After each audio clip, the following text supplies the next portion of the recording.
et probablement on va parler un peu de cela. Mais je remercie aussi je remercie aussi l'homme de Dieu, le pasteur Faustin, et tout le staff pour la confiance que vous nous faites.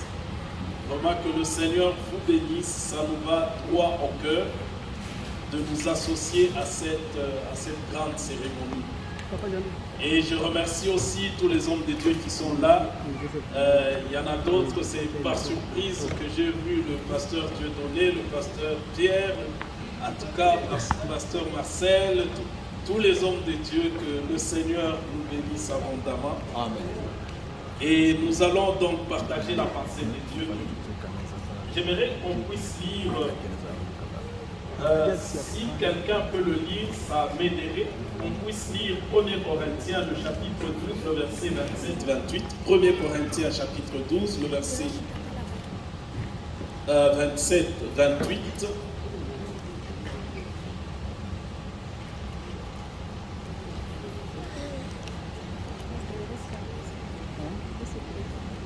Corinthiens, chapitre 12, verset 27 à 28. Vous êtes le corps de Christ et vous êtes ses membres, chacun pour sa part. Et Dieu a établi dans l'Église premièrement des apôtres, secondement des prophètes, troisièmement des docteurs, ensuite ceux qui ont le don des miracles, puis ceux qui ont les dons de guérir, de secourir, de gouverner, de parler diverses langues. Amen. Amen. Que Dieu bénisse sa parole. Amen. Alors, j'aimerais d'entrée de jeu dire certaines vérités avant qu'on puisse parler de c'est quoi la consécration, parce qu'il faut qu'on comprenne ce qu'on est en train de faire et qu'on puisse justement prier pour nos bien-aimés. La Bible dit dans ce passage que, en fait, tous nous sommes membres du corps de Christ. Ça veut dire, quand nous devenons chrétiens, chaque chrétien, il est quelque part membre du corps mystique de Jésus-Christ. Chaque chrétien, il fait partie d'un corps, du corps de Christ. Chacun a une place qu'il doit prendre dans le corps de Christ. Et je m'en vais dire certaines vérités avant de continuer. C'est que un chrétien qui ne joue pas son rôle, qui ne connaît pas ce qu'il est dans le corps de Christ, il peut créer beaucoup de dégâts dans l'Église. J'aime donner cet exemple. Vous savez, le corps, il est comme il est, mais il y a certains membres du corps qui ne sont pas supposés se toucher.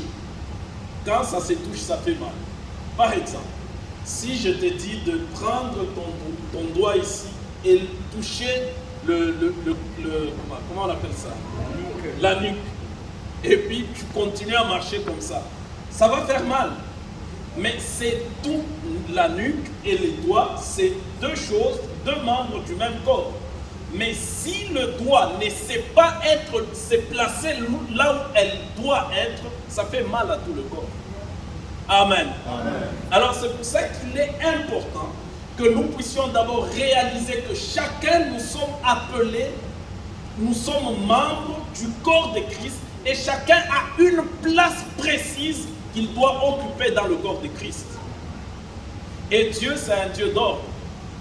Et chacun a vraiment une place spécifique. Et quand je parle d'une place spécifique, ce n'est pas le temps de parler de tous ces détails, mais c'est que dans l'église locale, chacun a un rôle à jouer. Et il y a une vérité qui vient comme conséquence de ce que je viens de dire, c'est qu'il est aussi anormal que quelqu'un n'ait pas un rôle dans l'église. Amen. Amen. Alors, la Bible continue dans le passage que nous venons de lire. La Bible a cité les ministères, Dieu a appelé premièrement les apôtres, ainsi de suite. En fait, tout ce que nous sommes supposés faire, c'est Dieu qui nous a appelés à le faire. Tout ce que le chrétien doit faire, Dieu, avant que le chrétien ne naisse, Dieu savait que ce chrétien sera appelé à faire ça et ça dans le corps de Christ. Donc, c'est Dieu qui nous appelle, c'est Dieu qui nous qualifie, et c'est Dieu qui nous donne les talents, les dons, tout ça pour que nous puissions jouer le rôle que nous devons jouer dans le corps de Christ. Alors, en introduction, j'ai voulu juste que nous puissions comprendre cela. Et d'ailleurs, dans Jean 15, le verset 16, la Bible dit ceci: ce n'est pas vous qui m'aviez choisi, c'est moi qui vous ai choisi. Et continuez ce passage, il dit: je vous ai choisi, afin que vous, je vous ai établi, afin que vous alliez vous portiez du fruit. En fait, la suite, c'est en fait le service que nous devons faire. Dieu, c'est lui qui nous a choisis. C'est Jésus qui nous a choisis. Maintenant, quand Dieu nous choisit, ou quand Dieu nous appelle, Dieu a prévu qu'il y ait une étape, comment je vais appeler ça? Pas une étape transitoire, mais nous devons passer par une étape qui ferait que ce que nous faisons soit reconnu dans le corps de Christ. Amen. Alors, je vais donner le passage que peut-être on ne va pas lire parce que nous le connaissons tous. Nous allons lire l'exemple de Paul. Paul qui est le grand apôtre de la Bible. Nous écrivons Acte 13, du premier au deuxième verset. Acte 13, du premier au deuxième verset. Je pense que le lecteur peut nous préparer la lecture de ce passage. Mais nous écrivons aussi Acte 9 du 3e au 6e verset, Acte 9 du 3e au 6e verset et 15, 16. Mais le lecteur peut nous lire juste Acte 13 du 1er au 2e verset avant que nous puissions continuer. Acte 13, 1 à 2. Il y avait dans l'église d'Antioche des prophètes et des docteurs, Barnabas, Siméon appelé Niger, Lysius de Cyrène, Manaën qui avait été élevé avec Hérode le tétrarque et Saul. Pendant qu'ils servaient le Seigneur dans leur ministère et qu'ils jeûnaient, le Saint-Esprit dit, le Saint-Esprit dit, mettez-moi à part Barnabas et Saul. Mettez-moi à part Barnabas et Saul. Pour l'œuvre à laquelle je les ai appelés. Pour l'œuvre à laquelle je les ai appelés. Que Dieu vous bénisse. Remarquez bien, Paul ici, c'est l'apôtre que nous connaissons son histoire dans Acte 8, comment il a rencontré Jésus.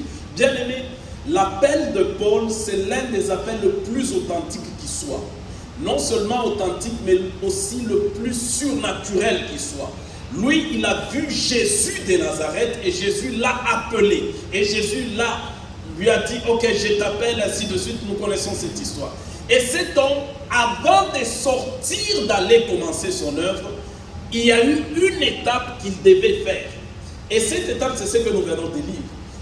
Paul, quand il a fait cette rencontre surnaturelle avec le Seigneur, il est parti dans l'église à Antioche. Antioche, c'était une église locale. Il va à Antioche après avoir eu toute cette révélation de Jésus-Christ, après avoir vu la lumière, entendu la voix du Seigneur lui parler. Paul est allé dans une église. Et remarquez ce qui s'est passé. Après avoir été dans l'église pendant quelque temps, la Bible dit ceci: pendant qu'il y avait des prophètes, des gens qui priaient, le Saint-Esprit vient parler. Et lisez bien ce que le Saint-Esprit dit. Il dit, c'est Dieu qui dit, mettez-moi à part Paul et Saul et Barnabas pour l'œuvre pour laquelle je les ai appelés. Quand nous lisons cette phrase, nous pouvons même dire, Dieu est allé demander à l'église primitive la permission de mettre Paul au service. Amen. Amen. Mais qui avait appelé Paul? C'est Dieu. Qui l'a choisi? C'est Jésus-Christ de Nazareth. Si vous lisez dans Acte 9 au 15e, 16e chapitre, vous allez voir que Jésus lui-même, il parle, il dit ce que Paul, je l'ai choisi, il va souffrir pour moi, il va annoncer l'évangile, ainsi de suite. Mais Paul, malgré toutes ces choses-là, il devait attendre le jour où Dieu va demander à l'Église de consacrer Paul. Amen. Amen. Ça veut dire, pour Dieu, pour qu'une personne, quoi qu'il soit appelé par lui Dieu, cette personne commence à servir, pour qu'elle commence à servir bien dans le monde, Dieu a établi l'Église comme une institution, non seulement pour prêcher et faire des choses, mais aussi une institution qui va mettre à part. Mettre à part, ça veut dire dédier quelqu'un, consacrer quelqu'un. Pourtant, Dieu avait dit que toi, j'étais appelé pour prêcher, ainsi de suite. Mais Dieu lui-même, il dit, ok, avant que tu ne fasses ce à quoi j'étais appelé, il faut que l'Église le consacre. Amen. Amen. Amen. Vous savez pourquoi Dieu n'agit jamais que Dieu vous bénisse.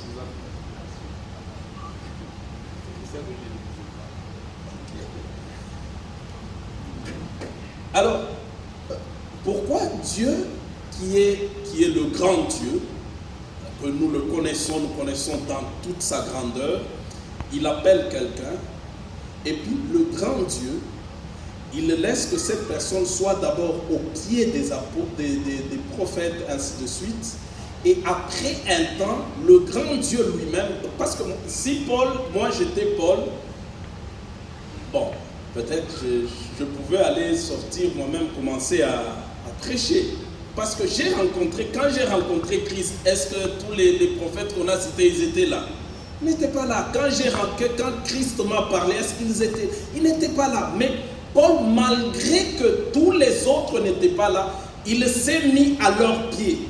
Attendre quand Dieu lui-même dira, ok, l'Église doit reconnaître et doit te consacrer, te mettre à part pour cette œuvre. Peuple de Dieu, quel que soit l'appel que nous avons, quel que soit le ministère que nous avons, Dieu travaille toujours avec l'Église. Parce que l'Église, c'est son corps. Sur cette terre, ce qui rend Christ visible, c'est l'Église. Alors, pour agir sur cette terre, je vais faire certaines déclarations, peut-être je n'aurai pas le temps de le développer parce que ce n'est pas ici le temps de le développer. Vous savez que pour agir dans ce monde, Dieu a besoin d'une permission de l'homme. Amen. Amen. Amen. Amen.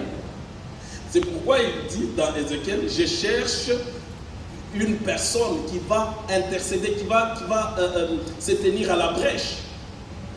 Dieu, ok, je vais dire certaines vérités rapidement. Le monde matériel, physique, le monde dans lequel nous sommes, parce que vous savez, les gens ils disent souvent, si Dieu c'est un Dieu d'amour, pourquoi il y a, par exemple, cette semaine, il y a eu le séisme en Afghanistan et il y a eu plus de 1000 morts. Ok.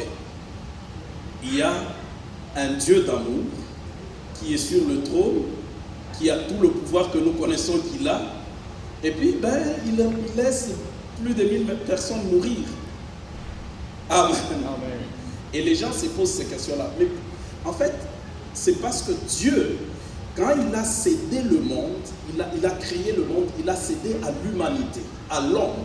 C'est l'homme qui gère le monde, mais c'est Dieu qui en est le propriétaire. J'aime toujours donner l'exemple de quand tu es locataire dans une maison. Quand tu rentres dans une maison, dans un appartement, tu es locataire. S'il n'y a pas du jus dans ton frigo, est-ce qu'on va condamner le propriétaire de la maison? Amen. Amen. Amen. Mais le propriétaire de la maison, dans un pays des droits, il ne peut pas venir à 3 h du matin, il frappe et dit « c'est ma maison, je rentre ». Il a besoin de ton autorisation. Dieu aussi, pour opérer efficacement dans le monde, il a besoin de l'Église. Et pour faire certaines choses, ça doit passer par l'Église, son corps. Et l'Église est constituée de l'Église corps de Christ, mais aussi de l'Église, enfin, l'Église corps de Christ, mais des églises locales. Et pour reconnaître l'appel de quelqu'un, ça passe par l'église locale. C'est pourquoi Paul, bien qu'il avait toute la révélation, il devait attendre que l'église locale le consacre. Amen. Et quand l'église l'a consacré, c'est ainsi qu'il est parti faire sa mission. Et donc, je parle un peu aux bien-aimés qui sont assis pour la consécration. Quelle que soit la grandeur du ministère, quels que soient les miracles qui passeront par vos mains ou par votre ministère, il est important d'être dans une église locale et de reconnaître que c'est l'église qui me consacre. Dieu demande à l'église de mettre à part. Dieu pouvait dire, ok, je suis Dieu, moi-même, Paul, moi je te mets à part pour l'œuvre. Non, mais Dieu passe parce que Dieu ne viole jamais ce que lui a établi. Il a établi l'église et les humains qui doivent servir Dieu dans une église. C'est pourquoi j'aime dire aussi, il est impossible de servir Dieu en dehors d'une vision. Parce que tu sers comment? Amen. Ok. Alors nous avons compris que ce que nous voulons faire, c'est mettre à part et reconnaître ce que Dieu a placé dans nos bien-aimés. Parce que je dois gérer mon temps, il me reste quelques minutes. Alors je vais donner quelques conseils à ceux-là qui seront consacrés. Ce que je dirais, je crois que c'est le Seigneur qui a permis que ça rentre dans mon esprit pour vous le dire. Et je crois aussi que c'est certaines choses que le Seigneur m'a appris personnellement dans ma petite expérience avec. Amen. Alors la première chose que j'aimerais vous dire, c'est que quand on est appelé à servir Dieu, il faut toujours avoir une vie secrète avec Dieu. Amen. Amen. Le service nous contraint à une vie publique. Parce que quand nous sommes appelés à servir, Dieu, on le sert en servant les hommes. Donc, on sert Dieu en public. Mais le vrai serviteur doit savoir que ce que j'ai fait en public, en réalité, doit être soutenu par quelque chose que j'ai fait en privé. Et la vie d'un serviteur, la vie publique d'un serviteur, si elle n'a pas un soubassement dans le secret, dans la vie privée, dans le secret, elle devient une vie, ça devient, c'est léger. Je sais ce que je vous dis. Une vie chrétienne, même une vie chrétienne normale, doit avoir une partie secrète avec Dieu. Vous savez, quand Dieu a délivré Israël, il les a sortis de l'Égypte et ainsi de suite, le Seigneur, je vais passer vite, le Seigneur dans Exode, je crois, Exode 20, 19, 20, quelque part là, le Seigneur va réunir le peuple de Dieu, il va leur dire, je veux que vous tous, vous soyez des sacrificateurs. Et le peuple a refusé d'être sacrificateur. Le peuple a dit à Moïse, non, écoute Moïse, nous voulons que toi tu entendes Dieu et tu viennes nous parler, nous. Et en disant, je veux que vous soyez des sacrificateurs, Dieu voulait dire une vérité que je vais effleurer ici. C'est que le sacrificateur, c'est quelqu'un qui sert Dieu dans le secret. Ok. Quand Dieu va établir, il va dire à Moïse, vous allez construire le tabernacle, il y aura trois parties, le parvis, le lieu saint, le lieu très saint. Et le service du sacrificateur, Dieu dira même ceci à Moïse. Il dit, Moïse, tu mettras un propitiatoire. Le propitiatoire, c'était le couvercle qui était sur l'arche. Il dit, tu mettras sur le propitiatoire, tu vas y faire des chérubins, ainsi de suite. Et Dieu va dire ceci, sur le propitiatoire, c'est là où je me rencontrerai avec le sacrificateur qui entrera là. Et Dieu va dire que, en fait, devant le propitiatoire, donc dans le lieu très saint, dans le lieu secret, il n'entrera qu'une seule personne à la fois. Vous savez que lors du Yom Kippour, qui était la grande fête où on devait rentrer dans le lieu très saint, il n'y avait qu'un seul sacrificateur qui pouvait y accéder une fois l'an et une personne à la fois. Quand vous lisez par exemple Zacharie, le père de Jean-Baptiste, on a tiré au sort, il fallait que lui rentre parce que on l'a tiré au sort. C'est quand ce qui s'est passé dans le lieu très saint, devant le propitiatoire, c'est ça qui différencie un sacrificateur d'un lévite. Un lévite peut servir Dieu dans le parvis. Un lévite peut servir Dieu dans le lieu saint. Mais un sacrificateur sert Dieu dans les lieux très saints où on rentre seul avec Dieu. Où il y a une dimension de secret. Où il y a des choses que Dieu te communiquera. Personne d'autre ne le saura. Il n'y a que toi seul qui le saura. Où tu feras des expériences que tu ne sauras même pas raconter aux gens. J'aime dire ceci. Si tu es véritablement chrétien, serviteur de Dieu, il y a des portions de vie, des portions d'expérience avec Dieu que tu ne sauras pas dire aux gens, mais que ça ne sera qu'entre toi et ton Créateur. J'aime Dieu. La Bible dit ceci dans Matthieu 6:6. Quand Jésus devait apprendre aux disciples à prier, il dit, vous allez rentrer dans le secret et le Père, Dieu qui est dans le secret ou qui entend dans le secret, Dieu c'est un Dieu des secrets. Alors quand on doit le chercher, on doit le servir, il y a une portion de notre vie qui doit être secrète avec Dieu. Amen. Amen. Amen. Amen. Amen. Et sans cette vie secrète, peuple de Dieu, sans cette vie secrète dans l'œuvre de Dieu, on devient, ce que nous faisons pour Dieu, ça devient léger. Amen. Amen. Amen. Sans cette vie secrète, en fait, j'aime dire ceci, ce que nous faisons dans le public doit être le débordement de ce que nous vivons dans le secret.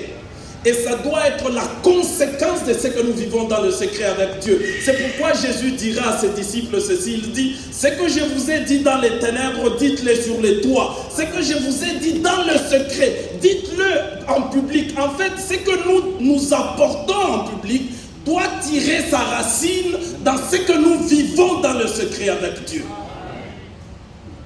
Sans vie secrète avec Dieu, on devient fragile comme serviteur. Amen. Amen. Et dans le secret, c'est là où les vrais serviteurs reçoivent ce qu'ils doivent donner.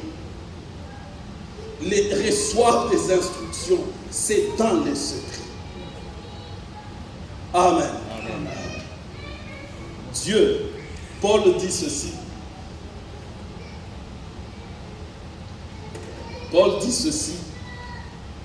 Il dit, le Dieu que je sers dans mon esprit.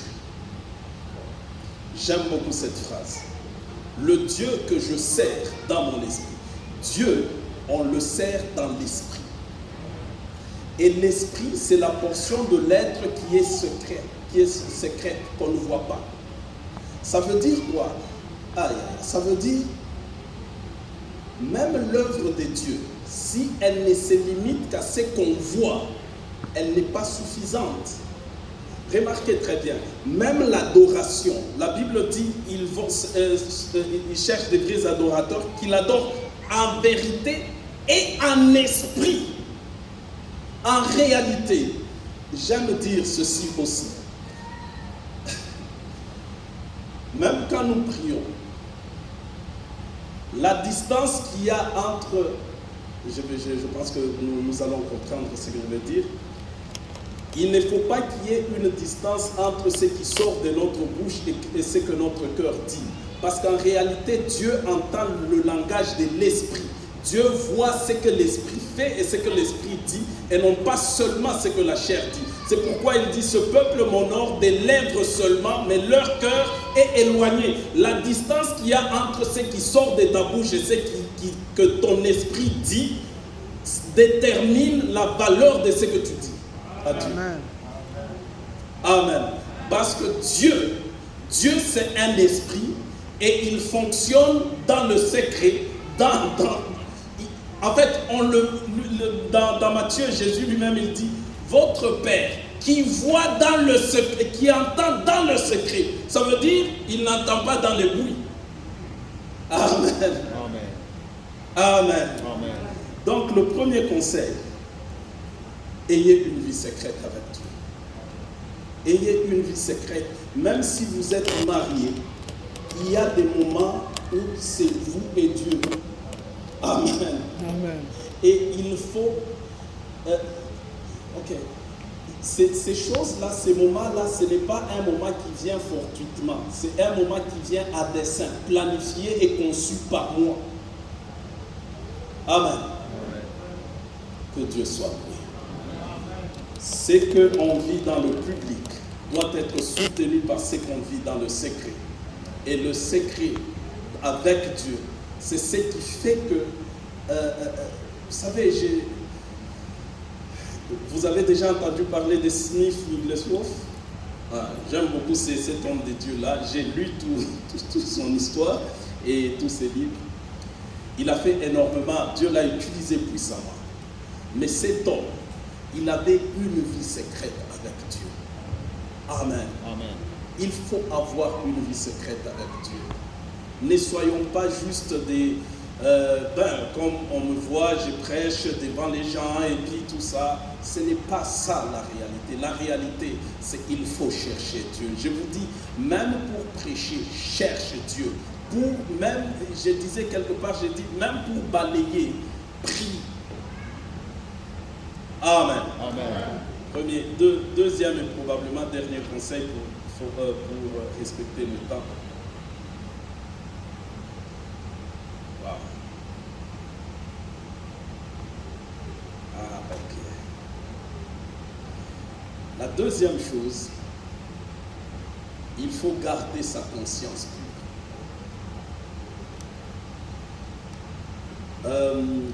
Vous écrivez, j'ai le choix entre... Vous écrivez 1 Timothée 3, le verset 9, 1 Timothée 3, le verset 9, et Acte 24, le verset 16.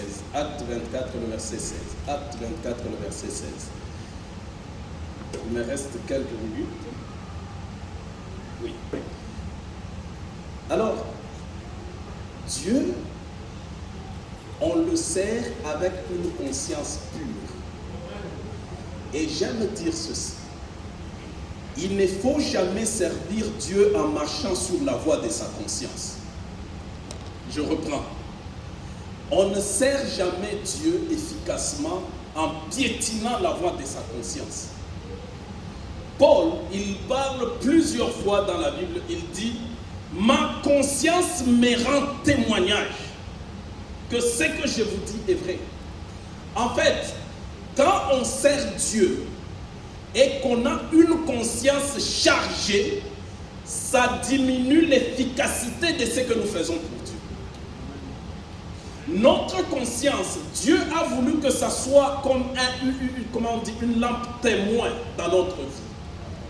Vous ne pouvez pas, avant de venir, vous avez battu votre femme, vous vous êtes chamaillé et puis bon, puis je passe là. Bon, aujourd'hui nous allons parler de la part du Seigneur Jésus.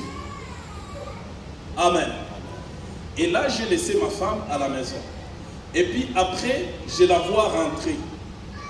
Et là j'étais en train de parler, il faut être un modèle. Imaginez que je la vois rentrer. Qu'est-ce que ma conscience me dit? La conscience te dit, hé Eric, ben, voilà, tu viens de la battre, tu viens de l'insulter, mais là tu veux parler d'être modèle. Et la conscience te parlera toujours. Et vous savez, peuple de Dieu et serviteurs de Dieu, quand vous servez Dieu en alignement avec la voix de votre conscience, ce que vous faites, vous le faites avec conviction. Parce que votre conscience dit oui et amen à ce que vous dites.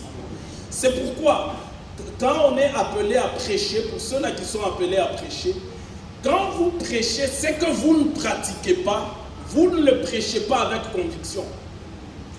Amen. Et quand vous ne prêchez pas avec conviction, ça ne communique rien. Parce que vous n'êtes pas convaincu vous-même. Parce que la conscience vous charge, vous rappelle que, écoute, tu dis ça, mais tu le fais toi-même. Amen. Amen. Amen. Amen. La voix de la conscience, il est important de l'écouter quand on sert Dieu. Dans le passage de 1 Timothée, on peut nous lire rapidement 1 Timothée 3, 1 Timothée 3, 9, 1 Timothée 3, 9. On peut nous lire rapidement ce passage-là. Mais pendant que je suis en train... Vous êtes déjà rendu?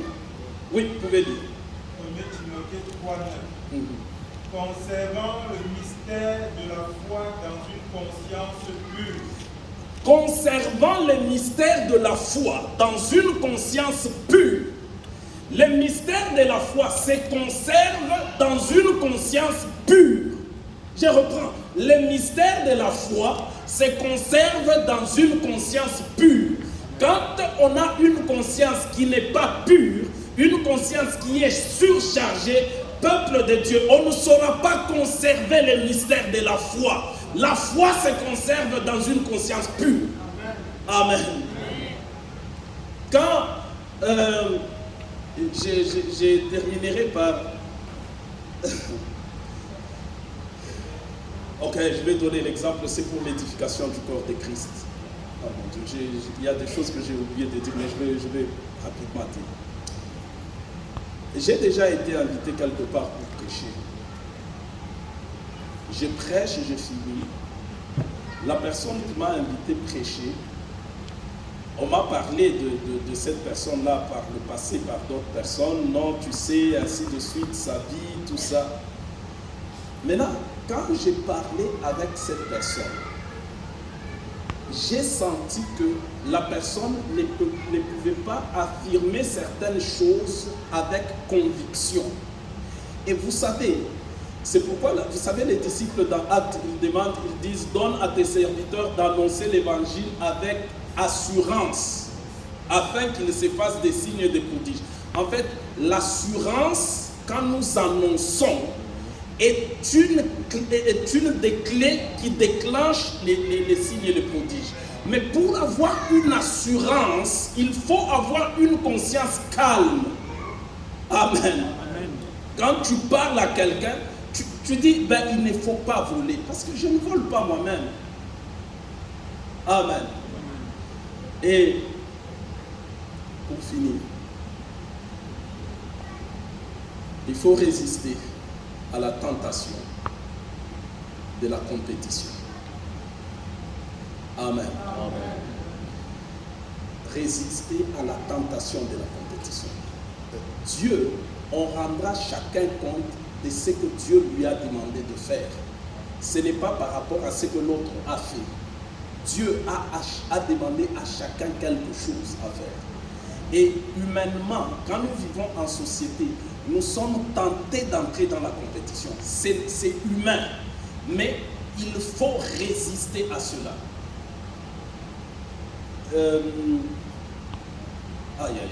Ok, j'ai fini par ces vérités. Vous savez,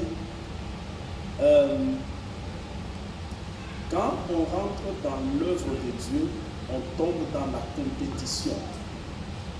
On va tomber dans la recherche de la gloire vaine. C'est ça qui va tomber, qui amène les gens à aller chercher des titres, à aller chercher des choses comme ça. C'est parce qu'ils rentrent. Je ne dis pas que les titres sont mauvais. Il y en a qui sont bons. Mais il y a d'autres, les titres, c'est juste pour rentrer dans la compétition. Peuple de Dieu, résistez à la tentation de la compétition. Moi, je prêche. Moi je prêche bien. Moi quand je prêche, les gens disent, tu vois, quand j'ai prêché, tout le monde disait Amen. Lui quand il a prêché, et puis quand l'autre veut prêcher, il veut que les gens disent plus Amen que l'autre a prêché. Non, moi quand je chante, tu vois, quand je chante dans l'église, c'est comme ce jour-là l'église. Non, ce n'est pas cela que Dieu voit. Dieu ne regarde pas à l'approbation ou à la, comment des hommes, que les gens disent non, Eric prêche bien. Dieu n'a que faire avec ça. Dieu regarde, est-ce que c'est ce que j'ai dit à Eric de dire? Est-ce que je l'attends faire ça aujourd'hui? Est-ce que c'est ce que Dieu attend de nous? En fait, ce que nous devons nous demander, c'est dire, Seigneur, qu'est-ce que je veux dire? Je vous donne un exemple de ce que je m'excuse de vous donner cet exemple de ma petite expérience. Quand on m'a dit de venir prêcher ici, j'ai commencé par dire, Seigneur, qu'est-ce que je veux dire? Quasiment tous les jours à partir du moment où je l'ai su, dans mon temps de prière, j'ai dit, Seigneur, je ne veux pas dire des choses que toi tu ne veux pas. C'est toi qui m'appelles et toi tu as voulu que... Mais dis-moi, qu'est-ce que je dirais? Amen. Et puis je ne viens pas dire parce que... C'est pourquoi, papa, je ne veux pas souvent avant que je commence à prêcher, qu'on me présente. Bon, c'est le pasteur Eric, ainsi de suite. Pourquoi je n'aime pas ça? Parce que quand on me présente comme cela, de manière pompeuse, quand je vais prendre la parole, je vais vouloir défendre ce qu'on a dit. On a dit, bon, lui, quand il parle là, c'est le feu qui sort. Mais il faut que je sorte le feu. Alors, c'est pourquoi je n'aime pas qu'on me présente des trucs comme ça. Non, non, je prêche de toute manière. La dernière chose que je peux vous dire, de toute manière, sachez que le plus grand échec d'un serviteur de Dieu, c'est quand il finit de servir et que les hommes restent avec son image. Et la plus grande victoire, quand on sert Dieu, c'est quand après avoir servi, on reste avec l'image de Jésus. Et c'est cela notre défi. Parce que nous sommes là pas pour nous présenter, mais pour présenter Christ. Amen. Amen. Papa, j'ai pris tout le temps et j'ai dépassé même de 5 minutes. Il y a une vérité que j'allais dire, mais je reviendrai dire cette vérité au milieu des serviteurs de Dieu. On donnera un enseignement. Amen, amen, amen. Alors j'aimerais juste, avant que je ne cède le micro, j'aimerais juste que tous nous puissions prier. Nous avons entendu ce que Dieu a permis que nous puissions entendre, et je crois profondément que c'est le Seigneur qui a permis que tu entendes. Et chacun de nous va prier par rapport à ce que lui, il a entendu, ce que Dieu a parlé à ton cœur et à ton esprit. Et je te rappelle 2-3 choses. Dieu t'a appelé. Et Dieu qui t'a appelé, il a fait que tu aies un rôle à jouer dans une église locale. Deuxième chose, sache que quand on sert Dieu, on doit développer une vie intime, une vie secrète avec Dieu. Le service de Dieu, ce n'est pas un spectacle, comme on fait le théâtre, non. C'est ce que nous faisons dans le public doit être la conséquence de ce que nous vivons dans le secret, dans l'intimité avec Dieu. Je prêche ici, personnellement, comme j'aime dire, c'est parce que sur mon chemin pour aller au ciel, dans ma relation avec Dieu, il fallait que je passe par là. Et l'autre chose, nous devons chercher Dieu. Chercher Dieu pour servir Dieu. Amen. Ne cherchons pas l'approbation des gens, ne cherchons pas toutes ces choses-là des gens. Cherchons l'approbation de Dieu. Est-ce que Dieu approuve ce que je fais? Est-ce que Dieu aime ce que je fais? Alors nous prions au nom de Jésus. Prie, je ne sais pas ce que toi tu as entendu. Prie, dis quelque chose à Dieu.